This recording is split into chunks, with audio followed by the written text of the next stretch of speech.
Hey, what's happening, guys? So I wanted to do a little bit of a different format today. Now, for all my videos, pretty much, with the exception of Quickie, we do one review or one critique on one product. So, first impressions, that's one video on one game. Final impressions, same thing. Phase 1, same thing. Early access content and pre-releases and all that kind of good stuff.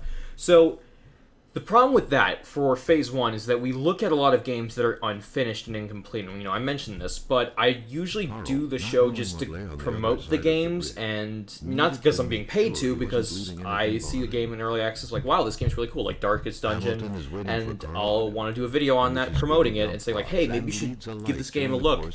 And then, I'll make some comments, like, more towards the developers, like, hey, maybe it needs this, like, maybe you guys should add this in. But the overall problem is that for some games that I really am interested in, they don't get a lot of press attention, and I can't make a good video about them because, games like Darkest Dungeon, when that came on Early Access, that had a lot of content to talk about, and, I eventually did my video on, like, the post-release video, but for games that I'm about to talk about today, there's not a lot to talk about, but what's there is interesting and cool, and I can't really make a 15 to 20 minute video about that. I can make like a 5-minute quickie video, but the problem with that is that it's not going to really have a conclusion. Like, I would like to have a beginning, a middle, and end to all my reviews. I can't just be, showing you the game and not talking. I want to do something a little bit different, and that's where we're coming to today. So I'm going to show you a couple games, and I'm just going to be leaving some comments about them and showing you around, and it's going to be quick for each one, but it'll just be compiled into one video. And yeah, hope you guys enjoy. Alright, so the first game we're going to be talking about today, and the game that you've been seeing so far, is Kona. Kona is a really interesting game. Now, I hesitate from calling it a walking simulator, because I classify that usually with bad games, or games that really don't have any gameplay to them at all, because Kona actually has a lot of gameplay elements to them, even though they are a little light. It's more of a narrative experience than a survival or detective experience. So you are a detective in the 1970s in the cold north of Canada, and you're trying to put together a mystery, and you're driving from area to area. It's very, abandoned, and you're trying to piece together, where is everyone, has everyone disappeared, and there is more combat and survival focus later, as well as some more detective stuff. But at the beginning of the game, at least, it's quite narratively driven. It's got this really almost somber atmosphere.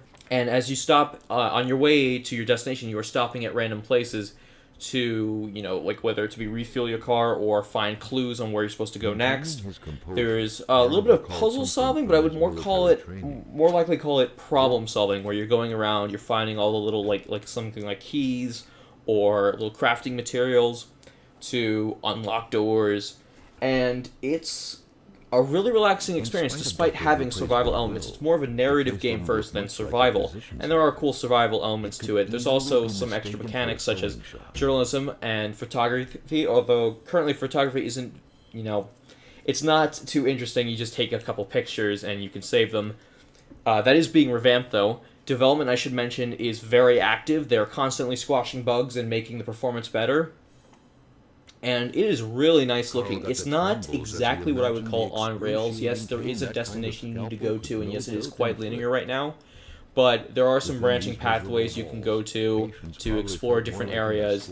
You do have a car, you do have a good amount of freedom. It's not really an open world game, but it is like, you have areas that you can stop. Think of it as kind of like when you're on the road in the suburbs, and you see all like your little turn areas, and there's not really it's not really a city, it's just small areas, pockets that you can go to, kind of like that. So not exactly on rails like Dear Esther or Stanley Parable, but it's more interactive, and I really appreciate that. Now the game is also narrated, and I really like the narrator. He goes really well with the eerie atmosphere at times. But my problem is the audio in particular. Now, the narrator, again, is really good, but the audio, I don't know if he's just too close to his mic's not very good, or the audio isn't edited in properly. Maybe it'll get fixed, but I do feel he's too loud at times, and not just, from a volume. I'm talking about, it almost sounds like he's clipping. I will say that the game overall is really cool, and it's if you have like $9.99 to spare and you want to see something that's a little bit more experimental, give this game a shot. I will say that I am annoyed that it doesn't have Steam Cloud support, but it does have controller support, but the menus are more designed for a controller, although keyboard and mouse plays just fine. But yeah, give it a shot. It's a really unique game. Alright, so the next game we're going to be looking at is Overfall. Now, this game is really cool. It is a happy middle, I'd like to call it, between FTL, one of my favorite games, and Darkest Dungeon, another really cool game that came out earlier this year. So, the cool thing with this game is that it's an isometric RPG, similar to Darkest Dungeon, but it also has the dialogue sections that were present in FTL. Now, I call it a happy middle because unlike Darkest Dungeons, you're not feeling like you're constantly stressed all the time. I mean, even though the stress was a mechanic, in Darkest Dungeon you felt like you were always on borrowed time. You were always doing just enough to get by. Here, feels more like an option when you're going to these islands, even though you kind of have to do it. There's more mystery to it, but there's also more options to leave. Like, you think like, oh, I don't think this outcome's gonna be good. Let's get out of here. It can be predictable in that sense, as a lot of the encounters do kind of repeat. But the writing is there. Chris Avellone is even doing some writing for this, which is pretty cool, actually. And it's also, I also like how it's similar to FTL, because FTL, the problem with that game in some regards, even though a lot of people, myself included, did enjoy it, the RNG could get very, very infuriating, whereas you start a game and you get a couple bad hits and you just spiral and just die within like 5 minutes. It can be pretty brutal. Now here there's less RNG, although there are those repeated encounters, so they can outcome a little bit differently sometimes. But I do like how they're accepting a lot of feedback for each. You can just mark feedback for each encounters, what you think of them. Development seems to be active. It seems like there's going to be a lot of ambition put into this game, and I am really excited to see more of it. There's all kinds of classes. You can, when you create your character, you can name them, of course. And you can also choose their abilities. There's tons of ailments. There's a lot of depth here. I will say it's a little bit, overloading when it comes to like learning all the stats, but there are a lot of tooltips to help you out. And even though there is a lot going on with this game, like Darkest Dungeon, it's presented in a way where it's easy to understand and comprehend. Music is great. It is quite difficult, but I wouldn't say Darkest Dungeon difficult or even FTL RNG difficult. Again, it's a very happy medium between the two. And I have a lot of hopes for this game. I hope it turns out really, really well. For now, it is light on story, but the little stories that you actually get, like there isn't even a story builder, the little encounters are well written, and I can appreciate that. And I hope there's going to be a few more classes too to experiment with. But yeah, Overfall is looking to be a really great RPG, and I cannot wait to play it even more when it's finished. For our final game today, we have Factorio. This is a really cool overhead Minecraft almost-esque-ish base building resource management game. Now, you don't have the exploration of something like Minecraft, but you have what Minecraft tried to do in the building department, where you had all this automation through the pistons and the redstone system and mechanics, which was interesting. This takes it a bit further. The crafting's a lot more streamlined in that when you try to build something, and if you have the materials for it, you can build it, but if you have also items in that list that also need to be built by themselves, by just simply clicking on the final formula that you want, it'll craft that as well, so you don't have to craft 6 different items and then use those items to craft 3 more items and then manually do all that to craft this one item that you need. You just click, as long as you have the resources, you just click the one thing that you want and it'll craft everything in order, which is great. It saves a ton of time. There's a lot of combat in this game too later on when you have to deal with aliens as you pollute the area and you expand and you can build turrets, and there's all kinds of things that make the game automated. There are really cool things you can do. There's research elements, there's RPG elements, there's all kinds of really cool systems of how you build. It's almost like SimCity meets Minecraft in a way. It's really cool in that regard. There isn't really a city management.